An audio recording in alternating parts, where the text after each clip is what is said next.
I got some motherfucking design on right now. Bring it down, bring it down, bring it down. Bring it down, hold that, sleep out. Hai semua, saya Mamat. Saya adalah AI dari kelompok 9. Pada video ini saya akan menjelaskan potensi sumber daya kelautan. Sebelum itu mari berkenalan dengan kelompok 9 yaitu ada Akbar Nur Rahman, Hairul Ilham, M. Febrian, Nanda Apriani, Tito Pamungkas Wardana, Widya dan Zani Yuzairi Hendry Yudi. Baiklah kita akan masuk ke materi kita mengenai potensi sumber daya kelautan dan selamat menyaksikan. Pada slide ini kita akan membahas mengenai potensi dan sumber daya kelautan merupakan aset berharga yang dimiliki Indonesia. Potensi dan sumber daya kelautan merujuk pada kemampuan dan komoditas yang diberikan oleh lautan, termasuk ikan, rumput laut, terumbu karang, mangrove, dan keanekaragaman hayati laut. Indonesia merupakan negara maritim yang memiliki kekayaan laut yang berlimpah, dengan luas lautan sekitar 5,8 juta km². Sumber daya mineral kelautan termasuk minyak dan gas bumi yang tersebar di seluruh wilayah perairan Indonesia. Potensi perikanan pelagis seperti ikan pelagis besar, tuna, dan cakalang juga banyak ditemukan di Indonesia.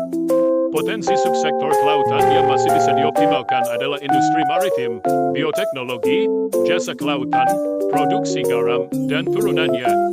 Pada slide ini kita akan membahas mengenai potensi kelautan dengan poin air tawar dan lautan, pesisir dan pulau-pulau, dan potensi wisata laut. Pada poin ke-1, air tawar dan lautan, Indonesia memiliki kekayaan air tawar dan lautan yang melimpah.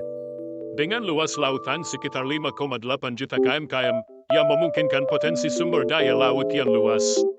Potensi sumber daya kelautan hayati meliputi ikan, rumput laut, terumbu karang, mangrove, dan keanekaragaman hayati laut. Sumber daya mineral kelautan termasuk minyak dan gas bumi yang tersebar di seluruh wilayah perairan Indonesia. 2. Pesisir dan pulau-pulau. Pesisir dan pulau-pulau Indonesia menawarkan beragam kekayaan alam dan hayati.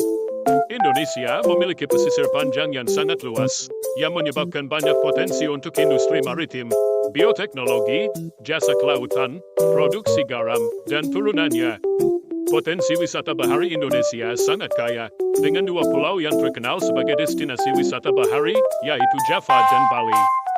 Di poin ketiga, potensi wisata laut, dengan keindahan alam bawah laut memberikan potensi besar bagi pariwisata. Indonesia memiliki potensi wisata bahari yang sangat kaya, dengan 20 destinasi wisata bahari yang dikenal di seluruh dunia. Wisata bahari adalah kegiatan wisata yang memanfaatkan potensi alam bahari sebagai daya tarik wisata maupun wadah kegiatan wisata. Destinasi wisata bahari di Indonesia termasuk Pulau Bali, Pulau Java, Pulau Jawa Timur, dan Pulau Lombok. Dengan potensi kelautan yang luas dan melimpah, Indonesia memiliki banyak kemungkinan untuk mengembangkan sektor kelautan, termasuk industri maritim, bioteknologi, jasa kelautan, produksi garam, dan turunannya. Selain itu, Indonesia juga memiliki potensi wisata bahari yang sangat kaya, yang dapat memberikan dampak positif untuk perekonomian negara. Pada slide ini kita akan membahas mengenai sumber daya kelautan. 1. Perikanan. Perikanan sebagai salah satu sumber daya kelautan yang utama. Indonesia memelihara perikanan sebagai tulang punggung ekonomi dan keamanan pangan. Dengan keberagaman ikan di perairan laut, kebijakan perikanan berkelanjutan menjadi kunci untuk menjaga kelestarian sumber daya dan mendukung kehidupan nelayan serta industri perikanan yang beragam. 2. Minyak bumi dan gas alam, sumber energi fosil yang ada di dasar laut Indonesia. Lautan Indonesia tidak hanya menjadi tempat kehidupan laut, tetapi juga menyimpan kekayaan bawah tanah.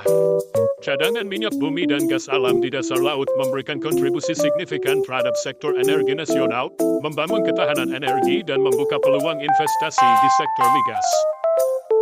3. Laut sebagai sumber obat, mencakup beragam organisme laut dengan potensi obat yang besar. Lautan yang luas menyimpan potensi besar sebagai sumber obat-obatan. Organisme laut menghasilkan senyawa kimia unik yang dapat digunakan dalam pengembangan obat-obatan. Penelitian dan eksplorasi lebih lanjut terhadap bioaktif laut membuka pintu untuk inovasi dalam bidang farmasi, meningkatkan kesehatan dan kesejahteraan manusia. Dengan memandang laut sebagai sumber daya yang integral, Indonesia dapat mengoptimalkan pemanfaatan sumber daya kelautan secara berkelanjutan, merangkul inovasi, dan menjaga keindahan serta keberlanjutan ekosistem laut yang menjadi warisan bagi generasi mendatang. Manfaat sumber daya kelautan. 1. Pariwisata laut yang memukau, menyokong industri pariwisata dan ekonomi lokal. Lautan Indonesia bukan hanya latar belakang yang menawan, tetapi juga destinasi utama pariwisata laut. Dengan terumbu karang megah, kehidupan bawah laut yang beragam, dan pulau-pulau eksotis, Indonesia menawarkan pengalaman tak terlupakan bagi para pelancong yang mencintai keindahan alam bawah laut. 2. Kehidupan laut yang kaya, memberikan makanan dan mata pencaharian bagi masyarakat pesisir. Sumber daya kelautan menciptakan kehidupan laut yang kaya dan beragam. Dari ikan-ikan yang melintasi perairan hingga terumbu karang yang menakjubkan, lautan Indonesia mendukung ekosistem yang mendalam.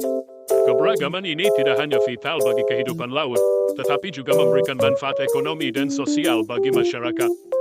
3. Penemuan obat baru dari kedalaman laut, berpotensi sebagai sumber obat-obatan baru yang bermanfaat bagi kesehatan. Keunikan organisme laut membuka pintu penemuan obat-obatan baru.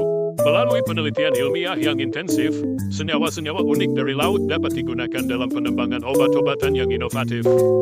Indonesia, dengan keanekaragaman hayati lautnya, berperan penting dalam upaya global untuk menemukan solusi baru dalam bidang farmasi. Dengan memahami potensi dan keanekaragaman sumber daya kelautan, Indonesia dapat memanfaatkannya secara berkelanjutan, memberikan kontribusi positif terhadap pariwisata, keberlanjutan ekosistem, dan penemuan ilmiah yang dapat meningkatkan kualitas hidup manusia. 1. Bagaimana melindungi sumber daya kelautan agar dapat dimanfaatkan secara berkelanjutan? Kami memberikan Anda 10 detik untuk memikirkan jawabnya. Waktu habis, baiklah kita akan membahasnya. Untuk melindungi sumber daya kelautan agar dapat dimanfaatkan secara berkelanjutan, kita dapat mengambil beberapa langkah seperti yaitu dengan meningkatkan pengelolaan perikanan. Hal ini termasuk mengurangi penangkapan ikan yang melebihi kemampuan ekosistem untuk memulihkan jumlahnya. Mengelola kawasan perlindungan laut secara efektif, regulasi seperti Peraturan Presiden Nomor 56 Tahun 2019 dapat menjadi acuan dalam mengelola kawasan perlindungan laut agar tetap berkelanjutan. Dan mengurangi polusi laut, kontrol limbah industri, plastik, dan polutan lainnya sangat penting untuk mencegah kerusakan pada ekosistem laut. 2. Bagaimana merawat ekosistem laut demi menjaga kelangsungan hidup sumber daya kelautan? Kami memberikan Anda 10 detik untuk memikirkan jawabnya. Waktu habis, baiklah kita akan membahasnya. Untuk merawat ekosistem laut demi menjaga kelangsungan hidup sumber daya kelautan, kita dapat mengambil beberapa langkah seperti mendukung organisasi yang melindungi laut, memberikan dukungan kepada lembaga dan organisasi yang berjuang untuk kelangsungan sumber daya laut dapat membantu dalam pelestarian ekosistem laut, mengelola kawasan perlindungan laut, menerapkan regulasi yang efektif untuk mengelola kawasan perlindungan laut dapat menjaga keberagaman hayati dan habitat laut secara berkelanjutan, mengurangi polusi laut, mengontrol limbah industri, plastik, dan polutan lainnya untuk mencegah kerusakan pada ekosistem laut adalah langkah penting dalam merawat ekosistem laut. 3. Bagaimana mendorong penelitian lebih lanjut untuk memahami potensi kelautan yang belum terungkap? Untuk mendorong penelitian lebih lanjut dalam memahami potensi kelautan yang belum terungkap, berikut langkah-langkah yang dapat kita ambil. Pengembangan program penelitian, pemerintah dan lembaga terkait perlu mengembangkan program penelitian yang fokus pada potensi kelautan yang belum terungkap. Ini dapat dilakukan dengan memberikan dana penelitian dan insentif kepada para peneliti untuk menjalankan proyek-proyek penelitian yang inovatif dan berpotensi memberikan pemahaman baru tentang potensi kelautan. Kolaborasi antar disiplin, mendorong kolaborasi antara ilmuwan dari berbagai disiplin ilmu seperti biologi, oceanografi, ekonomi, dan teknologi untuk menyelidiki potensi kelautan yang belum terungkap. Pendekatan antar disiplin dapat membantu menggabungkan pengetahuan dan metode penelitian yang berbeda untuk memahami lebih baik kompleksitas ekosistem laut. Mengintegrasikan pengetahuan lokal, melibatkan pengetahuan lokal dan tradisional dalam penelitian juga penting.